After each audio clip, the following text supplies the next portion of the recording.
question, depuis quand on a commencé à prêcher ça? Depuis le début de l'année. J'imagine de merveilles que Dieu a dit ici. Et j'ai demandé à Dieu, est-ce que les gens n'ont pas tout déjà fini? Avec des excellents prédicateurs qui sont ici, est-ce qu'ils n'ont pas tout fini? Et à un moment, je me suis dit, le pasteur Aristote est passé par là aussi. Parfois, on réfléchit de la même manière dans la prédication. Je risque de dire des choses que lui a déjà dit. Alléluia. Mais je crois que Dieu a prévu quelque chose de merveilleux pour nous. Vous allez remarquer avec moi, de l'Égypte à Canaan, la plus grande partie des enfants d'Israël,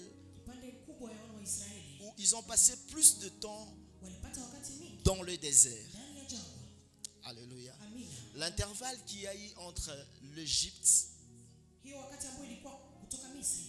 et Canaan, la Bible l'a appelé le désert. Et Dieu, dans sa fidélité, dans son omniscience, a permis à ce que les enfants d'Israël traversent ce désert. Et souvent quand nous parlons de ça, il y a de leçons à tirer dans ces textes. Alléluia. Nous allons lire, nous allons faire un très... Aujourd'hui, nous allons lire Exode chapitre 15 à partir du verset 22 jusqu'au verset 27. Exode chapitre 15 à partir du verset 22 jusqu'au verset 27. Jusqu'au verset 27. Nous y sommes tous. Yes. Nous lisons au nom précieux de Jésus. Moïse fit partir Israël de la mer Rouge. Ils prirent la direction du désert de Shur. Et après 3 journées de marche dans le désert, ils ne trouvèrent point d'eau. Ils arrivèrent à Mara, mais ils ne purent pas boire l'eau de Mara parce qu'elle était amère. C'est pourquoi ces lieux furent appelés Mara. 24. Le peuple murmura contre Moïse en disant: que boirons-nous? Moïse cria à l'Éternel et l'Éternel lui indiqua un bois qu'il jeta dans l'eau et l'eau devint douce. Ce fut là que l'Éternel donna au peuple les lois et les ordonnances. Et ce fut là qu'il les mit à l'épreuve. 26. Il dit: si tu écoutes attentivement la voix de l'Éternel ton Dieu, si tu fais ce qui est droit à ses yeux, si tu prêtes l'oreille à ses commandements et si tu observes toutes ses lois, je ne te frapperai d'aucune des maladies dont j'ai frappé les Égyptiens, car je suis l'Éternel qui te guérit. Alléluia. Ils arrivèrent à Élim, où il y avait 12 sources d'eau et 70 paniers. Ils campèrent là près de l'eau. Amen. Alléluia. Je vous prie de vous asseoir. Vous allez remarquer avec moi, on a l'habitude de prêcher sur le désert. Ben laisse-moi te dire aujourd'hui, les enfants d'Israël, en quittant l'Égypte pour aller vers Canaan, ils n'ont pas traversé un seul désert. Les enfants d'Israël ont traversé 5 déserts. Alléluia. Et aujourd'hui, nous allons rester sur un désert, nous allons développer dessus. C'est comme ça que j'ai dit au début, ce message est tellement riche. Et les enfants d'Israël ont confronté 5 déserts. Il y avait le désert de Tchour, Étam, Sin, Sinaï et Paran. Alléluia. Tous ce sont des déserts que les enfants d'Israël ont traversés pour arriver à la terre promise. Alléluia. Et la Bible dit, et la Bible nous fait comprendre à chaque désert, selon le texte que nous venons de lire tout à l'heure, Dieu a démontré aux enfants d'Israël Mungu alionyesha wana wa sa Israeli puissance uwezo wake et il a démontré sa na responsabilité. alionyesha wajibu wake. Un responsable, ce n'est pas seulement quelqu'un qui te donne. Mtu wa wajibu haiko yule ambaye anakupatia tu, Un responsable, c'est celui qui te protège aussi. ni yule ambaye anakukinga pia. Un responsable, c'est celui qui garantit, qui rassure tout autour de toi. Yule ambaye anahakikisha yote kwa ajili Un yako. père n'est pas seulement un père responsable parce qu'il nourrit la famille. Baba haiko tu mtu wa wajibu wakati analeta chakula kwa ajili Un yako. père n'est pas seulement un père responsable Baba haiko tu baba wa parce qu'il wajibu envoie ses enfants à l'école. wakati anatuma watoto wake shule. La responsabilité rassemble plusieurs choses. Inakuwa na ndani yake mambo mengi. Et c'est ce que Dieu a voulu apprendre aux enfants d'Israël pendant le désert. Na ni ile Mungu alitaka wafunze wana wa Israeli kupitia jangwa. Alléluia. Vous allez voir en Égypte, ils ont été surnaturellement protégés pendant les 10 plaies. Utaona Misri walilindwa kabisa kupitia hiyo pigo 10.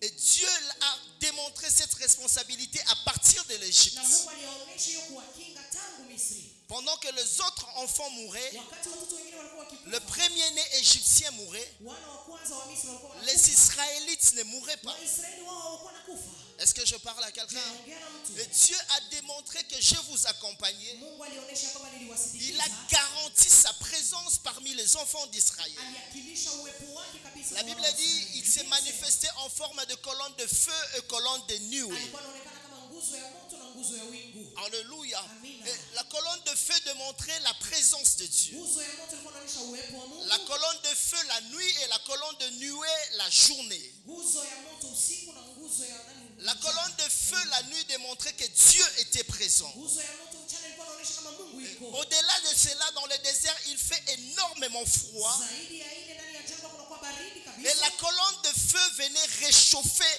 Israël dans le désert. Nguzo ya moto ilikuwa inawaletea kifukutu wana wa Israeli. ndani ya Alléluia. jangwa. Amina. Dieu se montre un père responsable, même quand il fait froid. Dieu sait garantir la protection de ses enfants contre les climats et contre les intempéries. Mungu anaonekana kwa watoto wake hata ndani ya nyakati na majira baridi ama moto. Est-ce que je parle à quelqu'un? Amina. La Bible dit la colonne de feu. Biblia inasema nguzo Et ya moto. au-delà de la colonne, au-delà de réchauffer le peuple, Zaidi ya kuwaletea kifukutu taifa. dans le désert, il n'y a pas de projecteurs. Ndani ya jangwa hakuna mwangaza.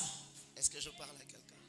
Dans le désert, il fait extrêmement noir. Ndani ya jangwa kunakuwa giza mtupu. Alléluia. Amina. Et la colonne de feu, non seulement la colonne de feu réchauffait Israël, Maana tu nguzo ya moto ilikuwa inawaletea kifukutu. mais la colonne de feu éclairait aussi Israël. Nguzo ya moto ilikuwa inawaletea pia mwangaza manuru Israeli. La responsabilité de Dieu. Wajibu ya Mungu. Et au-delà d'éclairer Israël, Zaidi ya kuwaletea nuru la Bible Israeli. dit la journée, Biblia inasema mchana c'était la colonne de nuée. ilikuwa nguzo ya wingu. La colonne de nuée dans le désert, il fait extrêmement chaud. Nguzo ya wingu ndani ya jangwa kunakuwa joto kabisa. Mais la colonne de nuée ne permettait pas à ce que les rayons soleil puissent tuer, puissent détruire les enfants d'Israël. Nguzo ya wingu ilikuwa na wakinga wasiharibike wana wa Israeli. C'est pourquoi la Bible dit, Ndio maana Biblia inasema quand ils sont arrivés à Canaan, wakati walifika Kanaani, leurs vêtements n'étaient pas usés. nguo yao haikuzeeka.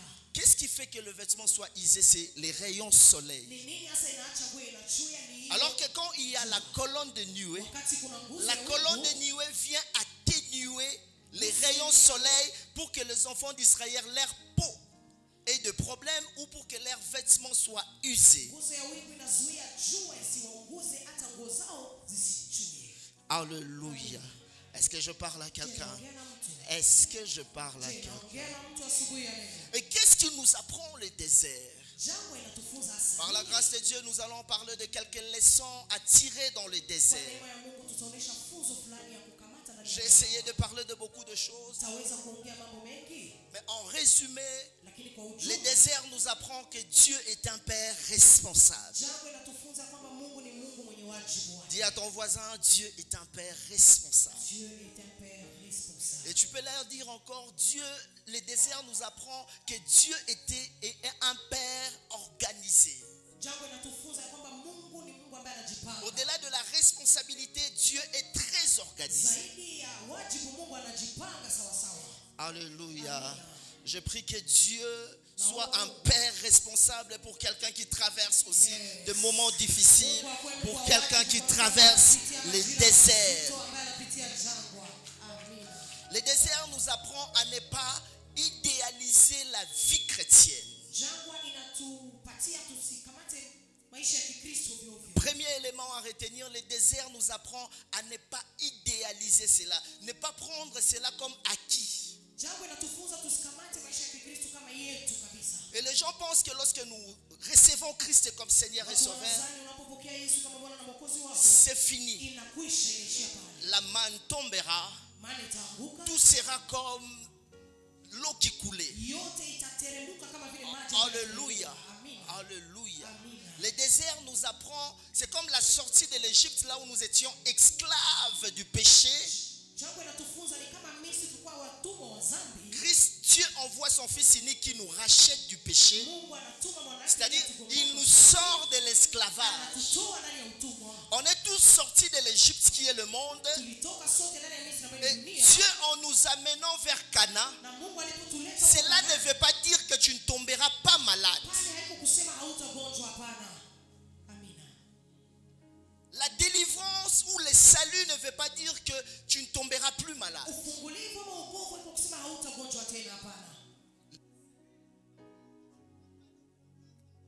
Wokovu haiko kusema hautapataka shida ndani ya kazi, hapana. Amina. Alléluia.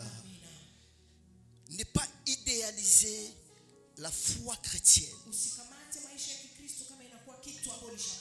Alléluia. Le verset 22 et le verset 23 nous l'enseignent. Ma soeur, tu peux lire. Excusez, on va beaucoup lire. Je vais enseigner.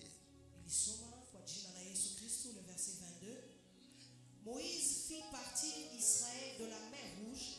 Ils prirent la direction du désert de Shur. Et après 3 journées de marche dans le désert, ils ne trouvèrent point d'eau. Alléluia. Malgré la délivrance, malgré l'expérience de la mer Rouge qui se sépare, malgré tout ce qui se passe en Égypte, et arrivé devant la mer Rouge se sépare. Malgré cela, les enfants d'Israël ont eu un problème. Ils ont manqué d'eau.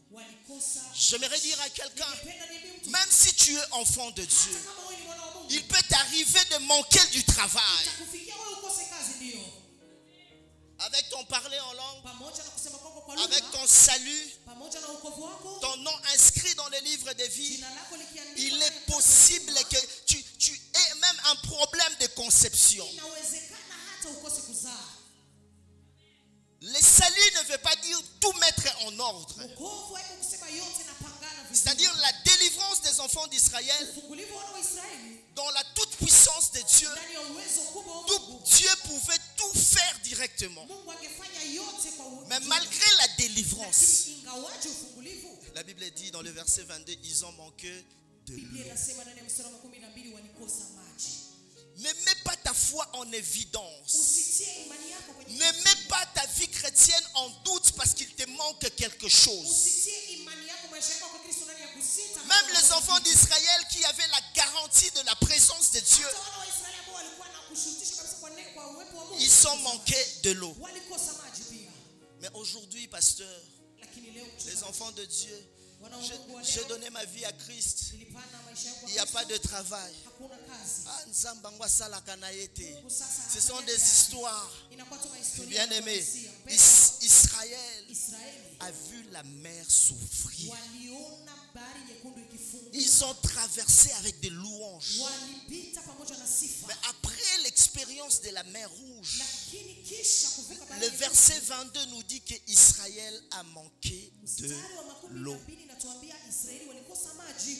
J'aimerais dire à quelqu'un qui manque quelque chose, tu peux manquer un travail, tu peux manquer jusque-là une guérison, tu peux manquer une promotion. Vous êtes allé à 5. Vous êtes allé à 5. Il y avait recrutement, vous êtes allé à 5. On a pris les autres. Mais toi, on ne t'a pas pris. Cela ne veut pas dire que Dieu t'a laissé. Est-ce que je parle à quelqu'un? Est-ce que je parle à quelqu'un? Israël dans le désert, peuple de Dieu, avec Dieu, mais il manque de l'eau. J'aimerais dire à quelqu'un, ata nazangi libala, mais nazangi nanu nzambe. Alléluia. Je suis avec le pourvoyeur.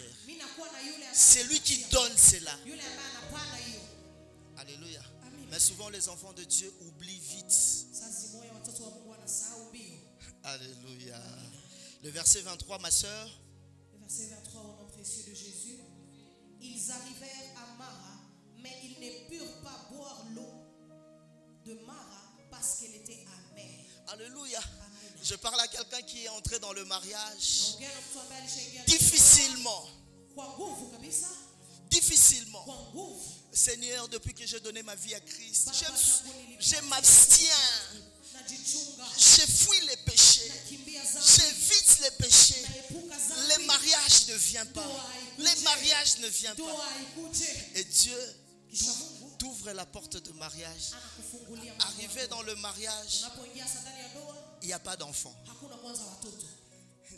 Dis à ton voisin, c'est les maras. C'est-à-dire Israël, on a soif, on a soif. Dans le verset 23, Dieu montre de l'eau. Dieu pourvoit. Il y a de l'eau. Mais on ne peut pas boire cette eau. Cette eau est amère. Alléluia. Il est possible de rencontrer l'eau amère. Seigneur, j'ai besoin d'un travail.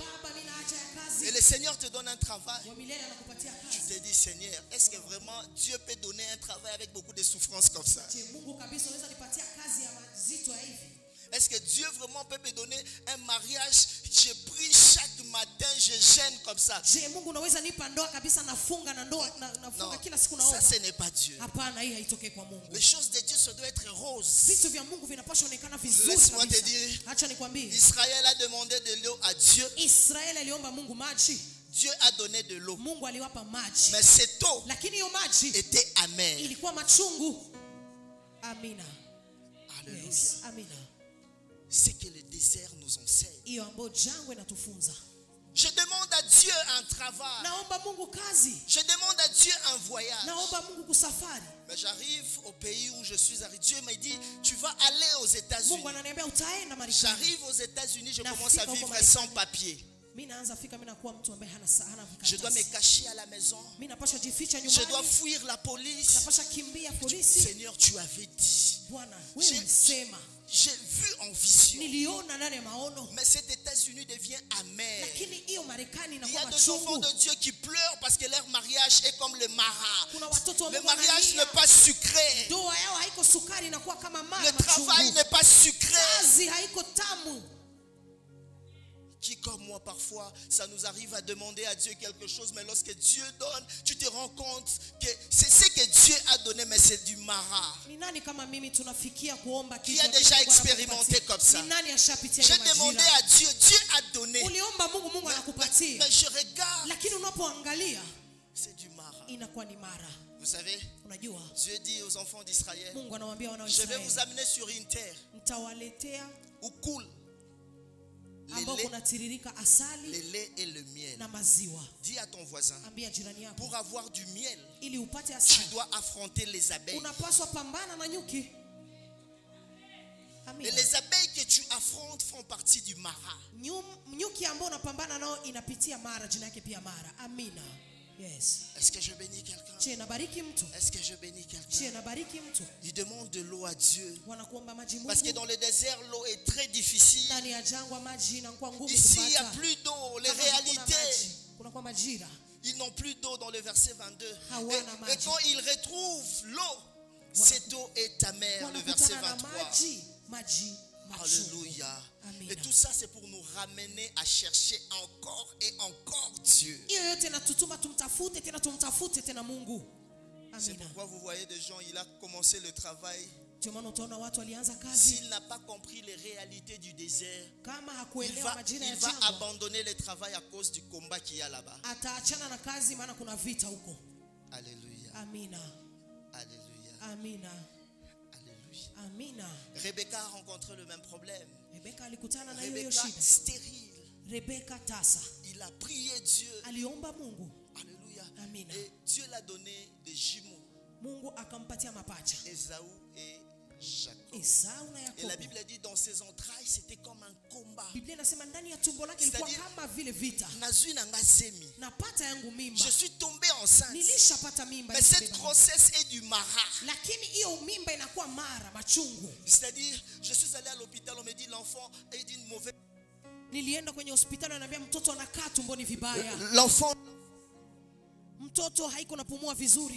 L'enfant ne grandit pas normalement. La croissance de l'enfant quand tu entends ce genre de choses, ne t'affaiblis pas. Comprends que c'est du mara. Est-ce que je parle à quelqu'un? Comprends que c'est du mara. J'arrive au travail, le problème. Je fais ceci, tout ce que je fais, ça énerve mon patron. Mais Dieu, j'ai demandé à Dieu avant de commencer ce travail. Laisse-moi te dire que c'est du mara. Dis à ton voisin, tiens bon, c'est du mara. Alléluia. Si tu es béni par cette parole, tu acclames fortement pour le Seigneur.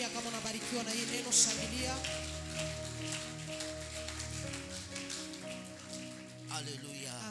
Est-ce que je parle à quelqu'un? Tu dois comprendre que la souffrance fait partie aussi du salut. Alléluia. C'est pourquoi il est écrit dans 1 Pierre chapitre 4 le verset 1er. Ainsi donc que Christ ayant souffert dans la chair, vous aussi armez-vous de la même pensée. Armez-vous de la même. Qu'il est normal qu'un enfant de Dieu traverse des moments difficiles. Nzambo tikinga. Nzambo buaki. Armez-vous de la même pensée. Christ a souffert dans la chair. Préparons-nous aussi, il y aura des moments difficiles. Il y aura le désert. Alléluia. Alléluia. Et la Bible dit dans Ephésiens chapitre 6, Ephésiens chapitre 6, le verset 13. La Bible nous parle, armez-vous. C'est pourquoi prenez toutes les armes de Dieu afin de pouvoir résister dans le mauvais jour. Et tenir ferme après avoir tout surmonté. Dis à ton voisin, dans la foi chrétienne, il y a aussi de mauvais jours. Alléluia. Non, tu ne l'as pas dit. Dis à deux personnes. Dans la foi chrétienne, il y a aussi les mauvais jours. Alléluia. Est-ce que tu peux acclamer pour le Seigneur? Alléluia. Alléluia. Il y a aussi de mauvais jours. Et les maras, il fallait maintenant jeter un bois pour que le maras devienne potable. Ça veut simplement dire, lorsque Dieu te servira de l'eau, et cette eau ne sera pas potable, une bénédiction qui sera amère, attache-toi à la croix. La croix a la capacité de ramener ce qui était amer et cela devienne sucré. Ne t'éloigne pas, attache-toi à la croix. Parce que c'est cette croix, c'est le bois qui doit entrer dans cette eau pour rendre cette eau potable. Alléluia. Est-ce que je bénis quelqu'un? Alléluia. Et le désert nous apprend à voir qui nous sommes réellement.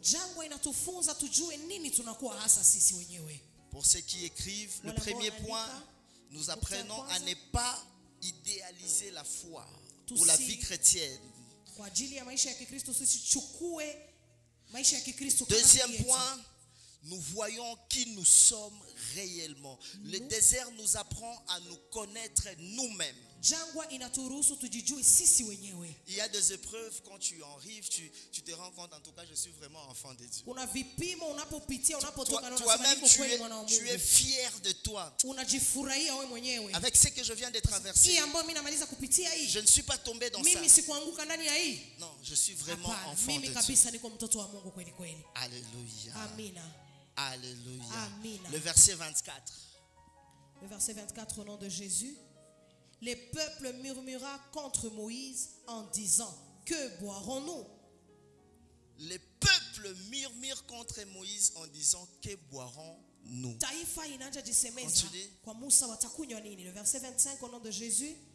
Moïse cria à l'Éternel et l'Éternel lui indiqua un bois. Alléluia. Amen. J'ai déjà parlé de ça en passant. Dans le verset 24, le peuple murmure. C'est-à-dire, le peuple dévoile leur nature. Le peuple dévoile sa nature.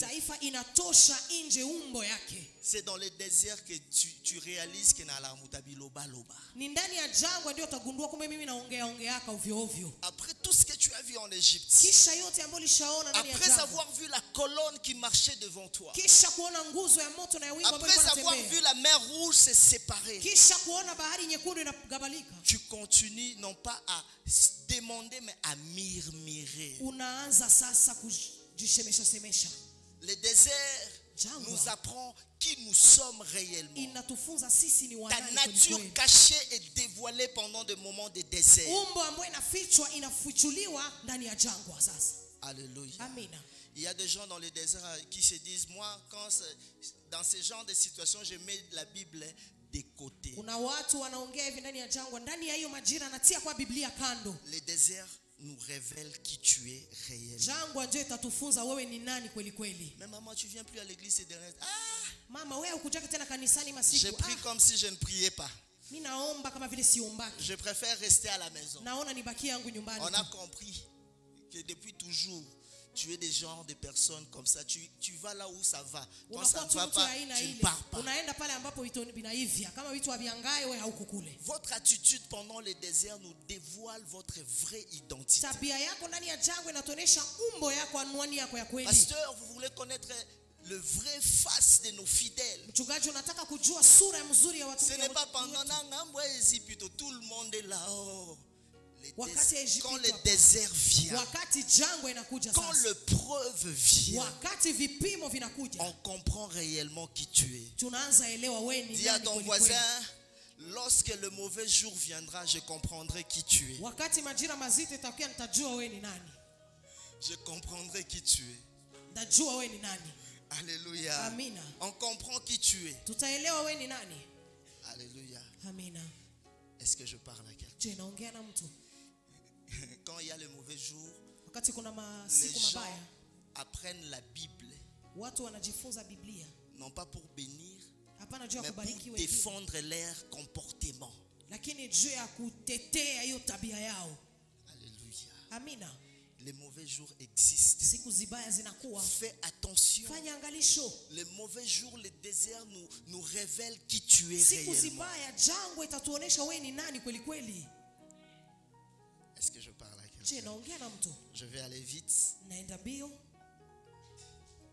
Excusez-moi de sauter certaines choses. Faute de temps. Et vous allez remarquer que depuis l'Égypte jusqu'à Canaan, les enfants d'Israël étaient caractérisés par des plaintes. Ils ne faisaient que se plaindre. Malgré qu'ils voyaient la puissance de Dieu, ils n'avaient pas cette assurance. Oh non, ne vous inquiétez pas. Regardez, souvenez-vous, à Mara, ce qu'il avait fait. Souvenez-vous, devant la mer. Ça veut dire simplement: le désert efface la mémoire du peuple de Dieu.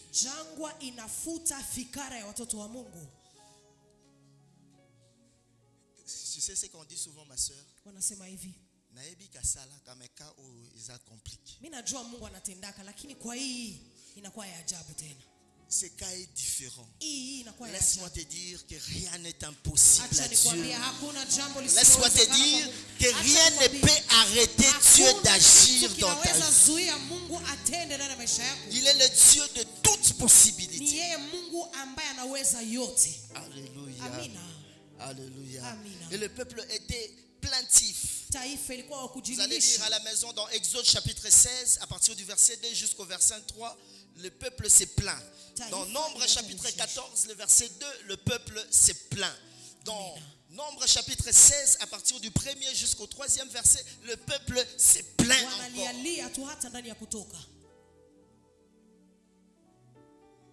Et surtout les chrétiens qui se plaignent dans la prière. Nzambe toyokanaka boete. Baba hatukusikilizanaka hivi. Alléluia. Amina. Alléluia. Amina. Que Dieu te bénisse. Mungu akubariki.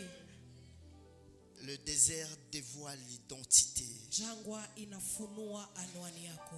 Le désert dévoile qui nous sommes réellement. Inatufunulia sisi ni wanani kweli kweli. Alléluia. Amina. Et dans les déserts, qu'est-ce que Dieu fait? Dieu permet les déserts dans la vie d'un enfant de Dieu. Quand Dieu a envie de parler à ton cœur. Quand Dieu veut parler à tes oreilles, il n'est pas obligé de t'emmener dans les déserts. Mais lorsque Dieu veut parler à ton cœur, Dieu t'amène dans les déserts. Osée chapitre 2, le verset 16. Osée chapitre 2, le verset 16, la Bible dit: c'est pourquoi voici, je vais l'attirer et la conduire au désert, et je parlerai à son cœur. Parfois Dieu t'amène dans le désert non pas pour te faire souffrir, mais c'est parce qu'il veut parler à ton cœur. Est-ce que je parle à quelqu'un? Je crois que ton désert, c'est pour que Dieu parle à ton cœur. Y a-t-il quelqu'un qui traverse le désert aussi?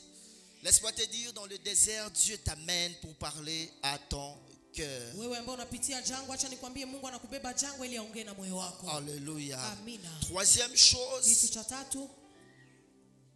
le désert nous apprend à comprendre l'importance et l'excellence de notre salut. Jangwa inatubeba tuone umuhimu wa ukovu yetu.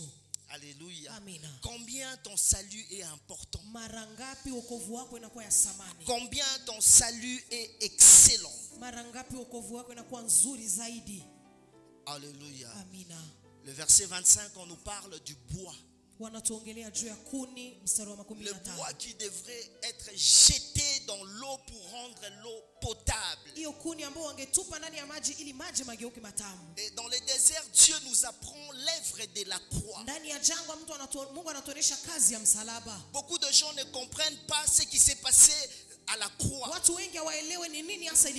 la croix, Christ a pris ta place. C'est pourquoi quand tu traverses le désert, tu demandes à Dieu la croix. Il se souvient. Il se souvient de Christ Jésus. Et il vient te secourir. C'est dans le désert qu'on comprend à quoi est important l'œuvre de la croix. Sans le désert, on ne comprend pas l'œuvre de la croix. Alléluia. Alléluia. Il y a des gens en te regardant, voyons comment tu étais dans le désert, comment tu as souffert, comment tu as peiné. Mais lorsqu'ils regardent ce que Dieu a fait après, ils disent pas cette fille est forte. Quand je vois la vie de cette sœur, je vois vraiment qu'il y a un Dieu dans le ciel. Le désert ressort un témoignage qu'il y a un Dieu dans le ciel. Est-ce que je parle à quelqu'un? Quand on voit d'où tu viens et où tu es aujourd'hui, on se dit non. Le désert, il y a un Dieu qui bénit. Vous ne le connaissez pas. Moi, je l'ai connu. Il n'était rien. Il n'était rien. Mimi sikukuwa kitu. Mais voilà ce que Dieu a fait de lui. Lakini angalia vile Mungu alifanya. J'enlève mon casquette de pasteur parce qu'aujourd'hui j'étais pasteur. Je mets de côté. Je lève ma main comme un prophète. Je prophétise. De ton désert, un témoignage sortira. Et les gens te regarderont. Et des gens diront non, non, non, non, non, non, non. Il y a eu la croix dedans. Il y a eu la croix dedans. L'eau est amère. L'eau est amère. Le mariage est amer. Le travail est amer.